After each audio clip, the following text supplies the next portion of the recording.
کریں نہ کریں، لیکن میری اس بات کو میں چاہوں گا کہ آپ بھی نوٹ کیجئے کہ میں نے ایک جگہ کہا کہ ایک منظم سازش کے تحت اس ملک میں سیاسی قائدین کو یا سیاسی جماعتوں کو بدنام کرنے کی کوشش کی جا رہی ہے اور انہیں کرپٹ ثابت کرنے کی کوشش کی جا رہی ہے۔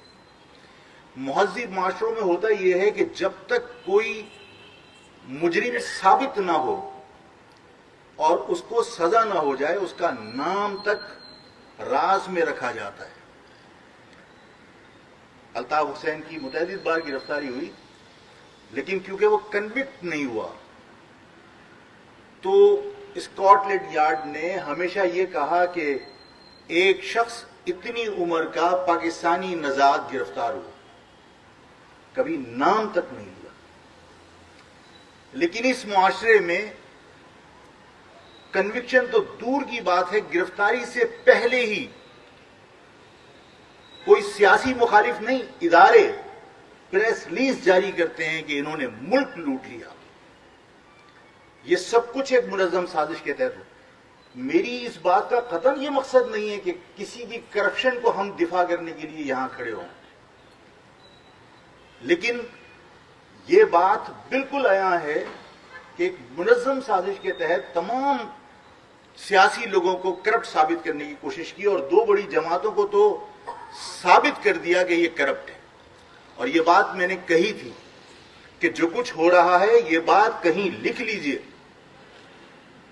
کہ دو بڑی جماعتیں جو اس پاکستان میں قومی دھارے کی بڑی جماعتیں شمار کی جاتی ہیں، انہیں عوام کے سامنے کرپٹ اور ملک لوٹنے والا ثابت کیا جائے گا۔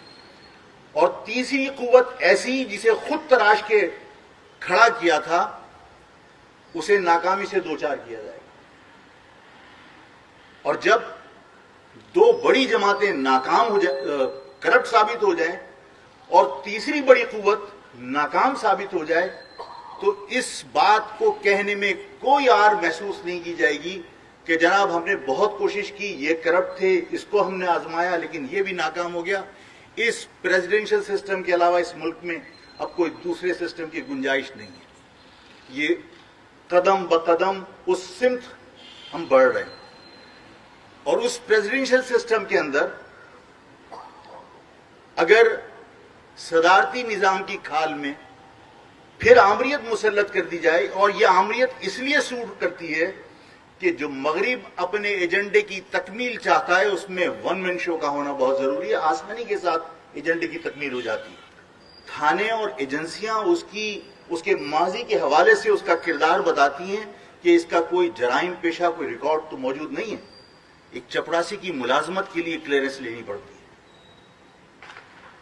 یہ سیاسی اکابرین ہیں، ایک قداور صحافت سے تعلق رکھنے والے مقصود یوسفی صاحب ہیں، جانتے ہیں کہ مسرور احسن کا حلف کیوں نہیں ہوا۔ اس لیے کہ ہمارے ہاں ایجنسیاں کلیئرنس سرٹیفکیٹ دیتی ہیں، اور وہ کلیئرنس سرٹیفکیٹ نہ ملے تو کونسلر بھی حلف نہیں اٹھا سکتا، M P A M N A بھی حلف نہیں اٹھا سکتا۔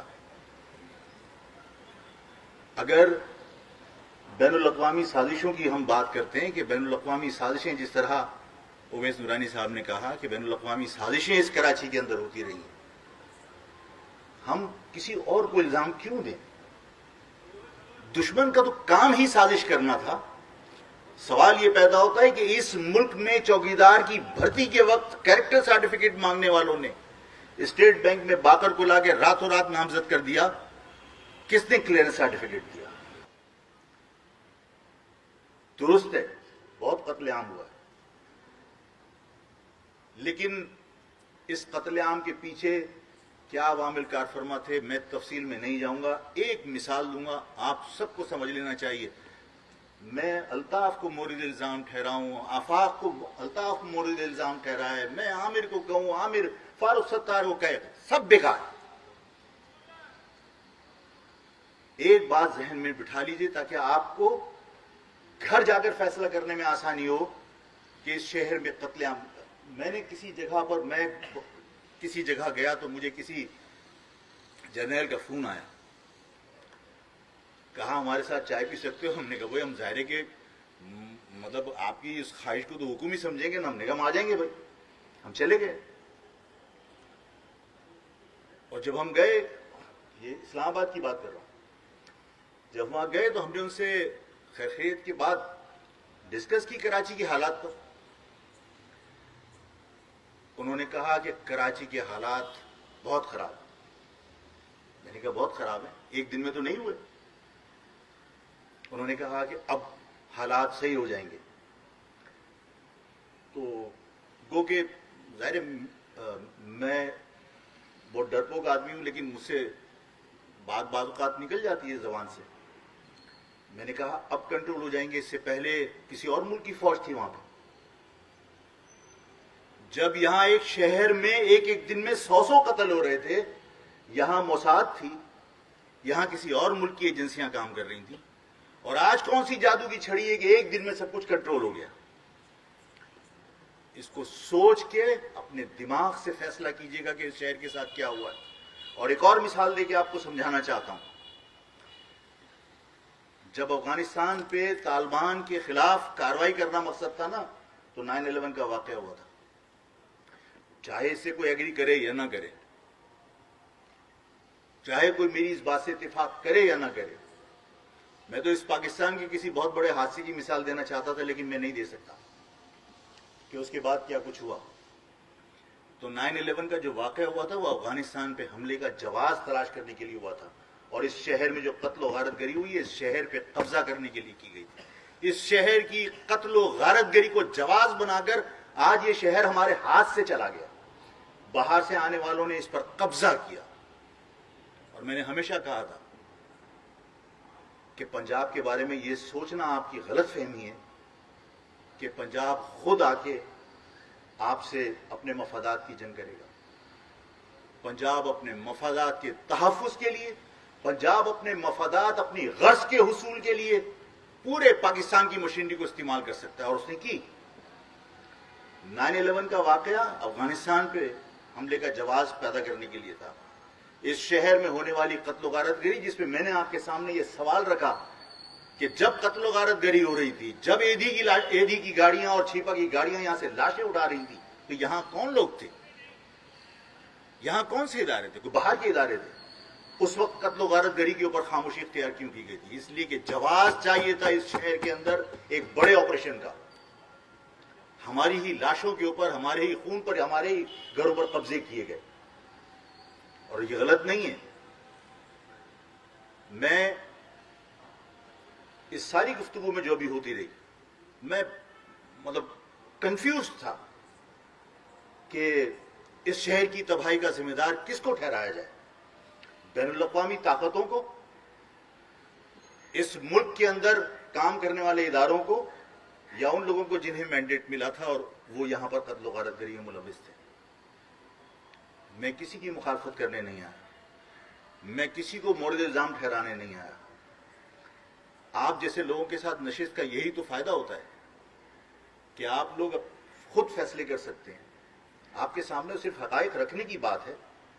میں نے آپ کے سامنے حقائق رکھے کہ آپ لوگوں کو صرف اپنے سینے پہ ہاتھ رکھ کے یہ سوچنا ہے کہ مانا کہ اس شہر کے اندر جو قتل و غارت گری ہوئی, اس میں الطاف بھی ملوث تھا اور آفاق بھی ملوث تھا.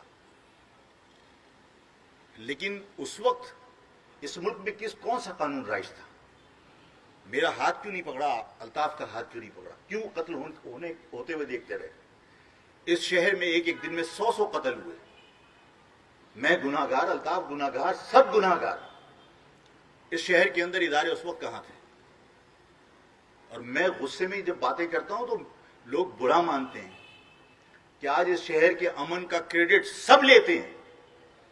اس وقت شہر میں قتل و غارت گری کی ذمہ داری کو قبول کیوں نہیں کرتا؟ سب اس بات کا دعویٰ کرتے ہیں ہمارے آنے سے شہر میں امن ہو گیا. تو بھائی اس سے پہلے کون تھا یہ تو بتا دو. اس شہر میں اس سے پہلے کون سی قوتیں تھیں, کون سی ایجنسیاں تھیں کہ ہمارے ادارے نہیں تھے؟ لیکن قتل و غارت گری تو ہوئی نا, صرف اس لیے کہ اس شہر پر بڑی یلغار کا جواز تلاش کرنا تھا, اور ایسا ہوا.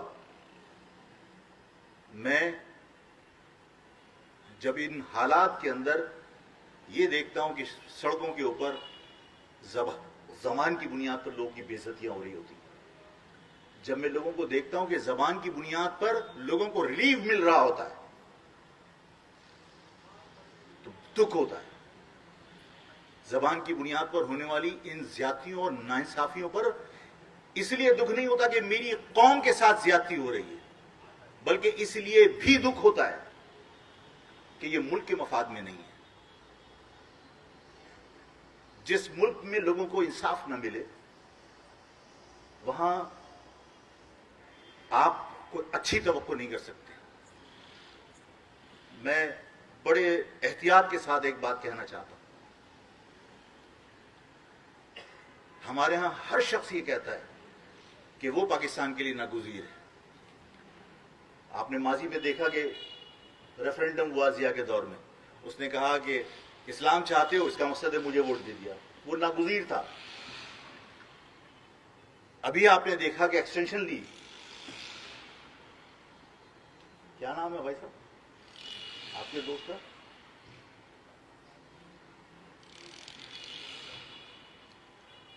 باجوہ صاحب نے ایکسٹینشن لی. کہا حالات ایسے ہیں کہ اس وقت جو ہے وہ چھوڑا نہیں جا سکتا. ابھی تھوڑے دن پہلے ہی بھارت سے دھاگا اور بھارت سے کاٹن اور بھارت سے شوگر منگانے کے لیے بات کی گئی. مطلب کون سی ایمرجنسی تھی؟ تو 1971 میں بنگلہ دیش الگ نہیں ہوتا. اور آج بھی اسی بات کا احساس کرنا ضروری ہے کہ یہ سوچا جائے کہ ملک کیوں بنتے. لوگ یہ سمجھتے ہیں کہ کوئی شخص ناگزیر ہے. میں تو کہتا ہوں کہ کوئی شخص کیا, کوئی ادارہ بھی ناگزیر نہیں ہے. اس کی وجہ یہ ہے کہ کوئی یعنی فوج بھی کسی بھی ملک کی اپنے ملک کا دفاع عوام کے بغیر نہیں کر سکتی. 1965 کی جنگ ہو یا 71 کی جنگ ہو, عوام ان کے شانہ بشانہ لڑے تھے. 1965 کی جنگ میں بھی اور 71 کی جنگ میں بھی. 71 کی جنگ کے لوگ آج بھی اس کا خراج ادا کر رہے ہیں. ریڈ کراس کے کیمپوں میں پاکستان کی افواج کے ساتھ شانہ بشانہ لڑے تھے. تو کوئی فوج بھی تنہا ملک کا دفاع نہیں کر سکتی. یہ فوج کو بھی ریئلائز کرنا چاہیے. اور جہاں تک رہی عوام کی بات کے بارے میں, کسی کے ذہن میں صرف یہ ہے کیونکہ الطاف نے غلطی کی ہے اس لیے پوری قوم شرمندہ ہے. میں نہیں ہوں. اس لیے کہ ہر شخص کا عمل اس کے ساتھ ہے. اور میں ہمیشہ اس بات کو بمانگے دوہل کہتا ہوں کہ اس پاکستان کی حکومت کو, ان پاکستان کی ایجنسیوں کو اپنی پالیسیوں کو نظر ثانی کرنی پڑے گی. یہ کہہ دینا کہ الطاف نے غلطی کی ہے تو پوری مہاجر قوم سر جھکا کے چلے. مجھے بتائیے کہ کیا مصطفیٰ کھر نے انڈیا کے ٹینکوں پر بیٹھ کے آنے کی بات نہیں کی تھی؟ اور اگر انڈیا کے ٹینکوں پر بیٹھ کے آنے کی بات کھر نے کی تھی تو کیا پوری پنجاب کی قوم کے سر جھکا دیے گئے تھے؟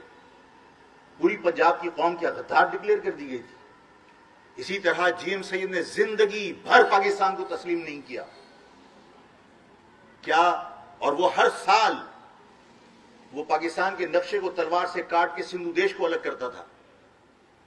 اور آج بھی ہم تو یعنی جی ایم سید کی بات تو میں بات کی بات کرتا ہوں. میں نے غصے میں سب کے سامنے اس بات کا اظہار کیا کہ اس پاکستان کے اندر الطاف نے غلطی کی, پوری قوم کو رگیت دیا. میں نے وہ ویڈیو کلپس دیکھے ابھی کے تھوڑے دن پہلے کے کہ نواب شاہ کے اندر پاکستان کے خلاف مغلظات بک رہے تھے, لعنت بھیج رہے تھے, اور رینجرز کے آفیسرز ان کی تھوڑیوں میں ہاتھ ڈال رہے تھے. اور یہاں ہم اخبار کے اندر اور ٹی وی کے اوپر اور سوشل میڈیا پہ ہم مذاق بنا کر کلپ بھیج رہے ہوتے ہیں. زیادہ اونچی آواز میں نہیں, ٹھاکر لے جائے گا. فاروق ستار کو لے کے گیا تھا نا. بات یہ ہے کہ وہاں ٹھاکر جا کر کسی کے گلے کیوں نہیں دبا دیتا جب وہ وہاں پہ نعرے لگا رہے ہوتے ہیں؟ اس شہر کے اندر جب پاکستان لعنت بھیج رہے ہوتے ہیں تو اس وقت سب کی خودداری اور سب کی ملک سے وفاداری کہاں چلی جاتی ہے؟ یہ شہر لاوارث نہیں ہے. یہ شہر یتیموں کا شہر نہیں ہے. یہ سب لوگ یہ درست ہے, یہ درست ہے بھائی کہ کراچی یونیورسٹی کے گیٹ پر آپ داخل ہوں گے تو آپ کو مہاجر ہونے کے ناطے چانٹے پڑیں گے. جائیے معلوم کر لیجیے. پوچھا جائے گا کس جماعت سے, اور اگر آپ نے اس سے پنجابی میں کہہ دیا ہوا ہے تو اسے ہم سے کیوں پوچھ رہا ہے, تو بولیں گے تو ان کے ساتھ کیا کر رہا ہے, چل نکل یہاں سے. یہ ہے نتیجہ. جب ان کو مارتے ہیں، اور جان بوجھ کے کراچی یونیورسٹی سے دور رکھنے کی کوشش کی گئی کہ کراچی یونیورسٹی کے گیٹ پہ آج یونیورسٹی میں جو بچے جاتے ہیں ان کی مونچھیں نہیں نکل پاتی اور وہ یونیورسٹی میں چلے جاتے ہیں. یونیورسٹی کے گیٹ پہ جب انہیں چانٹے پڑتے ہیں، ان کی حقارت کے ساتھ ان کی بے عزتی کرتے ہیں، انہیں مرغا بناتے ہیں یہ پوچھنے کے لیے کہ کون سی جماعت سے تعلق ہے، تو دوسرے دن آ کے روتے ہیں گھروں پہ کہ ماما یونیورسٹی نہیں جائیں گے. وہاں مارتے ہیں، وہاں بے عزتی ہوتی ہے. ہماری قوم کی مائیں، ہمارے قوم کے بزرگ اپنے گھر کے اثاثے بیچ کر اقرا اور ہمدرد یونیورسٹی میں پڑھاتے ہیں، لمس میں پڑھاتے ہیں، پرائیویٹ یونیورسٹی میں پڑھاتے ہیں، اس لیے کہ ہماری یونیورسٹیاں ہم سے چھین لی گئی. میں نے کہا نا کہ مقامی تو وہ ہے جس کے پاس ڈگری ہے، نوکری نہیں ہے. شہر میں ہمارے تعلیمی ادارے لیکن ہمارا داخلہ نہیں ہے. یہ مقامی لوگ ہیں، لیکن ہم ان سب پہ صبر اس لیے کرتے ہیں کہ یہ ملک ہمیں بچانا ہے. اس شخص نے تمہیں کنونشنل وار سے باہر کر دیا، تم روایتی جنگ سے باہر ہو گئے. اب تم بٹن دبانے کی دھمکی دے کر بیٹھ کر کھاتے ہو. کس نے کیا؟ 2 منٹ. کس نے کیا؟ ڈاکٹر قدیر نے یہ صلاحیت دی نا. ہمارے ہاں احسان فراموشی کی مثالیں کم نہیں ہیں. میں نے کہا اگر ڈاکٹر قدیر پاکستانی ہوتا تو تم ٹی وی پہ بیٹھ کر اس سے پوری قوم سے معافی نہیں منگواتے. وہ مہاجر تھا اس لیے تم نے معافی منگوائی، اور جو پنجابی تھا وہ بھارت کے ٹینکوں پر بیٹھ کر آیا تو اس کو تم نے ایم ایل اے بنا دیا. کہ ایک کلٹ بھرتی ہو، ایک کونسلر کا حلف اٹھانا ہو، ایک ایم پی کا حلف اٹھانا ہو. میں نے کہا مسرور حلف نہیں اٹھا سکا. اس شہر میں جس کو چاہے گرے کر دو، جس کو چاہے بلیک کر دو. ایسا ہی ہوتا ہے وکیل صاحب، گرے کرتے ہیں، وکیل بلیک کر دیتے ہیں کہ یہ بلیک کر دیا، اس کو گرے کر دیا. جب باقر کو آئی ایم ایف نے نامنیٹ کر کے یہاں پر اس کے انگوٹھے کے نیچے پورے ملک کی معیشت دے دی اور اسٹیٹ بینک کا گورنر بنا دیا، اس کا کیریکٹر سرٹیفکیٹ کس نے دیا تھا؟ بغیر کیریکٹر سرٹیفکیٹ کے نہیں آیا، اور کیریکٹر سرٹیفکیٹ کسی نے دیا تو بھی ذمہ دار، اور نہیں کیریکٹر سرٹیفکیٹ دیا تو بھی ذمہ دار. بھائی کیریکٹر سرٹیفکیٹ دیا ہے تو اس کے جو بھی خمیازہ بھگتنا پڑے گا پوری قوم کو، اس کے ذمہ دار وہی لوگ ہوں گے جنہوں نے اس کو کیریکٹر سرٹیفکیٹ دیا. اور اگر بغیر کیریکٹر سرٹیفکیٹ کے آ گیا تو بھی ذمہ دار کیسے آ گیا؟